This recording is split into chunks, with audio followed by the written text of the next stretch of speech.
پریت بدرو یہ نام اکثر انسانی ذہن میں آتے ہی ایک ڈراؤنی اور خبائثی شخصیت ذہن میں آتی ہے، کیونکہ موجودہ میڈیا نے انسان کو اس قدر گمراہ کر رکھا ہے کہ جو نہیں ہے اس کو اتنی خوبصورتی کے ساتھ یہ میڈیا والے پیش کرتے ہیں کہ انسان جس کی طاق میں شیطان ہمیشہ ہر راہ میں لگا ہوا ہے، وہ فوراً شیطان کے ڈالے گئے اس وسوسے کے تحت اس جھوٹی باتوں پر فوراً یقین کر لیتے ہیں کہ یہ جو دکھایا جا رہا ہے وہ ایک دم 100% سچ ہے، جبکہ سچ تو صرف قرآن اور حدیث میں موجود ہے، جسے پڑھنے کا کسی انسان کے پاس شاید ہی وقت ہو۔ اس سچ پر انسان یقین نہیں کرتا۔ انسان کی مصروفیت نے اسے دن سے اتنا بیگانہ کر رکھا ہے کہ نہ اس کے پاس پڑھنے کا وقت ہے نہ سمجھنے کا وقت ہے۔ ہمارے اور دیگر کئی ملکوں میں یہ عقیدہ قائم ہے کہ انسان کے ساتھ ساتھ اس دنیا میں بھوت پریت بدروحیں بھی موجود ہے، جو انسان کو اکثر پریشان کیا کرتی ہے، اور اس کا علاج صرف کوئی سادھو، تانترک اور اوجھا ہی کر سکتا ہے، جبکہ قرآن اور حدیث سے یہ ثابت ہے کہ مرنے والا انسان چاہے وہ دنیا میں اچھا تھا یا برا تھا، ہمیشہ کے لیے اس دنیا سے رخصت ہو چکا ہے اور اس کی روح عالم برزخ میں جا چکی ہے، جہاں سے اس کی واپسی ناممکن ہے۔ باوجود اس کے لوگ یہ سمجھتے ہیں کہ ہر وہ انسان جو خودکشی کرتا ہے یا کسی کو جبراً قتل کر دیا جاتا ہے یا کوئی دشمنی کے تحت مار دیا جاتا ہے وغیرہ، اس کی روح دنیا میں واپس آ کر اپنے قتل کا انتقام لیتی ہے، اور اس جیسی اور بہت سی دقیانوسی باتیں جو اکثر لوگوں کی زبان پر سنائی دیتی ہے۔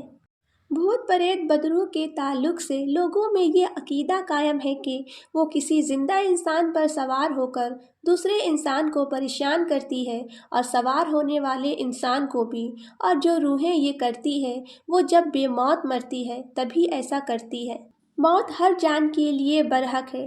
اور کیونکہ ہر جاندار اس لیے پیدا ہوتا ہے کہ اسے موت آئے، جیسا کہ قرآن سے ثابت ہے کہ ہر جاندار کو موت کا مزہ چکھنا ہے۔ موت ہر جان کے لیے حق ہے اور اسے آ کر رہے گی۔ انسان کی موت کا جو تصور اللہ نے قرآن میں بیان کیا ہے اس پر ذرا غور فرمائیں۔ اے رسول، آپ کہہ دیجئے کہ ملک الموت جو تمہارے اوپر تعینات ہے وہ تمہاری روحیں قبض کرے گا، اس کے بعد تم سب کے سب اپنے رب کی طرف لوٹائے جاؤ گے۔ اور کاش آپ دیکھتے جو فرشتے کافروں کی جان نکال لیتے تھے اور روح اور پشت پر کوڑے مارتے تھے اور کہتے تھے کہ جہنم کے عذاب کے مزے چکھو، تو جب فرشتے ان کی جان نکالیں گے اس وقت کیا حال ہوگا کہ اس کے چہرے اور اس کے پشت پر مارتے جائیں گے۔ قرآن کی یہ آیتیں ان بدنصیبوں کے لیے ہے جو دنیا میں اللہ کے حکم کی نافرمانی کریں گے، اور جب ان کی روحیں ان کے جسم سے نکالی جائے گی تو انہیں نہایت ہی تکلیف کے ساتھ اس کے جسم سے الگ کیا جائے گا۔ ساتھ ہی موت کے فرشتے ان کو ماریں گے بھی، جو بہت ہی تکلیف دہ ہوگا، اور ایسی بدروحوں کو سوائے عذاب کے اور کچھ نہیں ملتا۔ نیک لوگوں کے تعلق سے اللہ نے ان کی روح قبض کرنے کے تعلق سے قرآن میں جو نقشہ کھینچا ہے وہ اس طرح ہے۔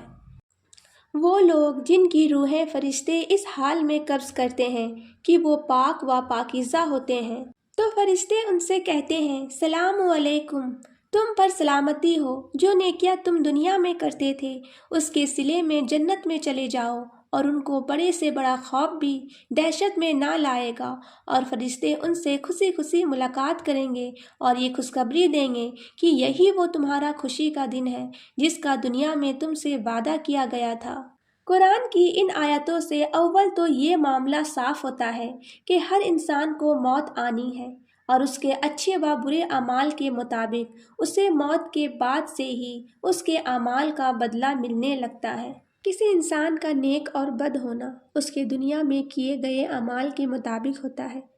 اگر انسان اچھا ہوتا ہے اور اچھے کام دنیا میں کرتا ہے تو لوگ اس کے مرنے کے بعد بھی یاد رکھتے ہیں۔ ٹھیک یہی معاملہ برے انسان کے ساتھ ہوتا ہے۔ جب تک وہ زندہ ہوتا ہے لوگ اس کی برائی سے نقصان اٹھاتے ہیں اور اس کے مر جانے کے بعد اس کی برائی کے سبب اسے یاد رکھتے ہیں، لیکن ان تمام باتوں میں عقلی طور پر یہ بات کہیں فٹ نہیں ہوتی کہ ان کی روحیں واپس دنیا میں لوٹتی ہے۔ قرآن کریم اس بات کی کھلے طور پر دلیل دیتا ہے۔ تو کیا جب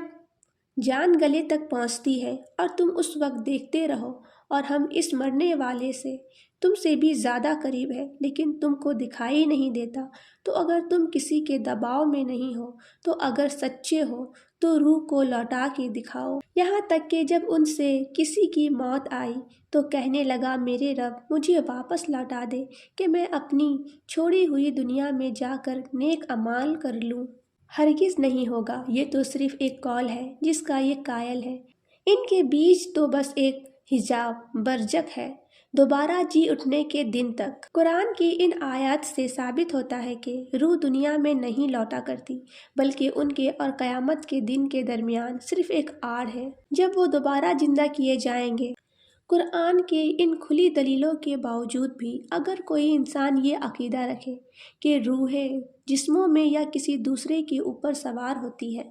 کیونکہ اللہ تبارک و تعالیٰ نے انسان کی راہ ہدایت اور اس کی زندگی کے تمام معاملات پیدا ہونے سے لے کر مرنے تک قرآن میں واضح کر دیا ہے، اور ساتھ ہی نبی کریم صلی اللہ تعالیٰ علیہ وسلم کے ذریعے زبانی یہ تمام معاملات صاف کر کے بتا دیے گئے ہیں، تو اب ان میں کوئی لا علمی اور شک کی کوئی گنجائش باقی نہیں رہتی کہ لوگ خود کوئی عقیدہ بنا کر اس پر عمل اور یقین کرنا شروع کر دیں۔